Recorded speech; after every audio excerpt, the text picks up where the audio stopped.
Hello, my beautiful keto friends. How are you today? I have such a treat for you. You know how when you get tired of eating your keto cookies and you're not really up for making a big keto cake, but you want something sweet, right? Today I am going to make a very easy, very special brownie for you, and wait until you see how I finish it. I 86'd the chocolate cream cheese icing because I was reading it and it was so complicated, the recipe for it. And so I'm just going to make the brownies and serve them with something very special that I made a few days ago. So you'll want to stick around to see that. Hi, welcome back to Keto Over 50. I'm RJ. Let's get started on this super easy brownie mix. Now, if you've watched my videos before, you know that I am all about putting everything into one big bowl. That was loud. And I got these beautiful clear glass bowls so you can see everything I'm doing. We've got our overhead, so you won't miss a trick. Here we go. Everything in one bowl. So I'm going to start with these because I have to measure them. Oof. I was obviously more prepared than I thought I was. Okay, 1 teaspoon of baking powder. And 1 teaspoon, I always do the dry ingredients first and then you don't have to wash the teaspoon in between. So lazy. And 1 teaspoon of vanilla extract. That's pretty. And then a ½ teaspoon of salt.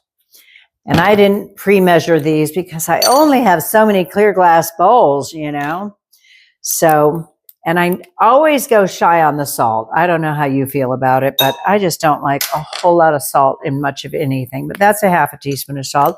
And I will put the recipe down below. This was originally a chocolate cake recipe from Chocolate Covered Katie. She turned it into a brownie recipe.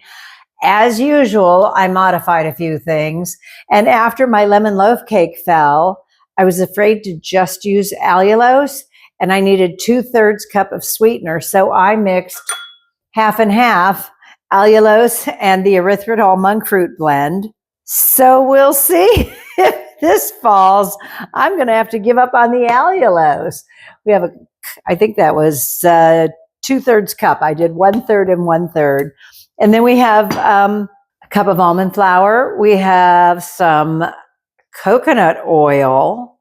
That's got to make these amazing, I would think.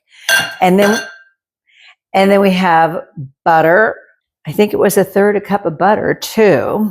Isn't it just wonderful when you can just throw everything in one bowl and you don't have to sift together the dry ingredients first and beat in 1 egg at a time? I never do that anyway. Speaking of eggs, here we go. Plop, plop.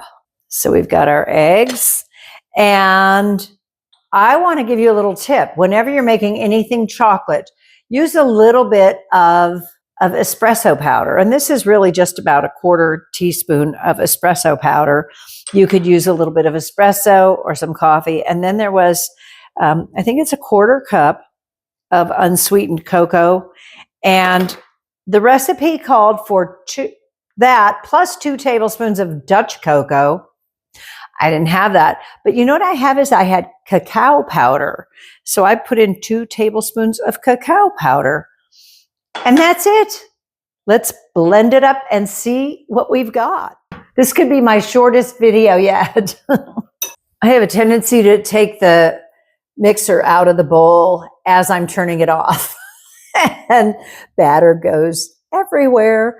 So I remembered to do it right this time.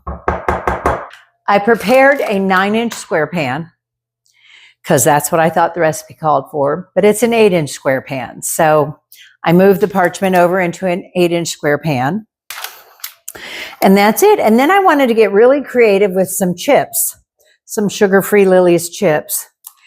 And I'm deciding whether to stick them on top of the dough or put them on as soon as I take it out of the oven and let them melt like icing. But as I said earlier, I kind of 86'd the idea of icing. I think the easier you can make anything, the better it is. And then you rate them. Like if you make something that's very challenging to make, How good would that have to be for you to make it again, right? I made, I think one of the hardest things I ever did was make a phyllo dough cheesecake. It was 10 out of 10. It was absolutely fantastic, but it was the most challenging thing I'd ever made. It was many years ago. I'd love to have that again, but I would never make it again. It's just really challenging. Just one step after another, everything you have to do. So if you ever want to really exhaust yourself, make something with phyllo dough. Try the cheesecake. So I decided I'm going to sprinkle these on before I bake it. Now, like I said, the original recipe, which I will tag down below, was from Chocolate Covered Katie, but I wanted to make a few changes, and this is one of them because I'm not going to ice it. I want these, they don't have to be pushed in. You could have mixed them in with the batter. Again, you know, I always say you're only limited by your own creativity. So there's about, I don't know, a quarter cup of chocolate chips, and I love the white chocolate. They kind of taste a little like marshmallow, and they're sugar-free, so we can use those all we want. And I think, well, not all we want. You can't sit there and eat a whole bag. Do you think I could make anything without stuff flying all over? I now have chocolate chips at my feet. Okay. All right, so that's what we have. You can see, I mean, it's certainly, that's it. Oh, a little messy there. It's got all that chocolate in it, and I think it's going to be amazing. I'll tell you what I also don't like about the original recipe. Let me tell you something, because I saw this when I was working with the macros, okay? It said, this makes 25 brownies. Like, in what world is that 25 brownies? You would have to cut it 5 by 5. So 1, 2, 3, 4. Well, 4 ways. 1, 2, 3, 4 to give you 5 pieces. And they would look like petit fours. They would be this big. So I went ahead and asked AI to modify the recipe, the macros for it, if we only use 12 servings, which means cutting it 3 and 4, which will give you a nice sized brownie, especially when you see how I'm going to serve this up. So it's going to go in a 350-degree oven for 20 minutes to start. I think that'll do it. So let's see how they turn out. That was fast, huh? The magic of editing. You got to love it. Isn't it wonderful? Oh my goodness. I love the little polka dots caused by the chocolate chips. Now, I cut it 4 pieces this way and 3 pieces this way. So that is 12. You know, I love my math. And I am going to serve up a piece, which is great because I haven't eaten yet today. And it's 3 o'clock. Oh my goodness. But I told you I was going to make something very special. So we're starting with my Friskies Buffet dessert cup. And I have ice cream that I made. Now the brownies are still a little warm. And I thought this would be so cute. You could even make this for company. I took this out of the freezer just a little bit ago. Imagine this. You know, sometimes it's not so much that we're hungry. We have to eat with our eyes a little bit too. So I'm thinking little ice cream balls on a bread. What do you think? One more? How much heavy whipping cream is too much, right? This is great. Oh, how beautiful. Okay, if you really wanted to get fancy, you could toss a few little chocolate chips on there too. Or if you just want to go for down and dirty and you really have a sweet tooth, you put a little Hershey syrup on there. I think this is going to ruin it to do this because I really want to taste the brownies. But I'm thinking, oh, a little drizzle never hurt anyone, right? Especially when it's sugar-free. Oh, so excited. I just want to taste a piece of the brownie first. because I've never made this recipe before. And of course, I used the half and half between the erythritol monk fruit combo and the allulose. So I've got 3 alternative sweeteners in here. I want you to see how fudgy it is in there. Wow. See, I trusted my intuition when it came to making the cream cheese icing. I thought, you know, I have chocolate ice cream.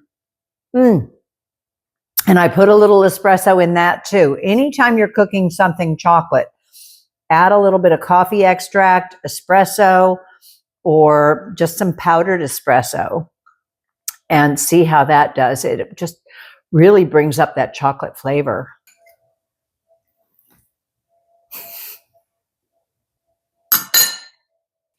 Wow, it's hard to believe that's keto. That was so good. I'll link below to the recipe for the ice cream. It's from All Day I Dream About Food. Carolyn makes the greatest. It's with liquid allulose. And I'll link to that down below too, so you can make that. It is so creamy. It's more like a custard than like frozen ice milk or ice cream. It's so delicious. I just realized I forgot to, I was so into this, I forgot to take a picture of it before I inhaled it. So I might have to make another one. No, I think one's enough for me, but I may stage one, so I have a pretty picture for it. So what do you think? Are you ready to make brownies? These are so good. 20 minutes in the oven, everything in one bowl. I love that. Are you a brownie fan? Please comment below. And if you're enjoying the content, I hope you'll like and share it and subscribe so you get notified when I have a new video coming out. Hit the little bell. And stay beautiful. Oh my goodness. Right now we are in March, springtime in Las Vegas. It was, I don't know, 80 something last week and 60 today. I'm freezing. I hope you're doing well wherever you are. And I don't know how you feel about eating ice cream in during the cold weather, but I have to tell you, on a warm brownie, you can't go wrong. This is dynamite. What a keeper. I have a few more surprises up my sleeve for you coming next. I'm going to make something just so bright and spring-like. You're going to want to make it for the holidays. I am so grateful that you're joining me on this keto journey, and I look forward to sharing more with you. I love sharing this keto journey with you. Do me a favor, stay beautiful, stay healthy, take care of yourself, and try these brownies with ice cream. Oh, what a game changer. That's so elegant and so fantastic. It's so elegant. And you know what? I think these will freeze really well too. You freeze them and then put them in a food saver bag. They'd last forever. I don't know how long they're going to last around here though. Thank you for joining me. This is RJ for Keto Over 50. See you next time.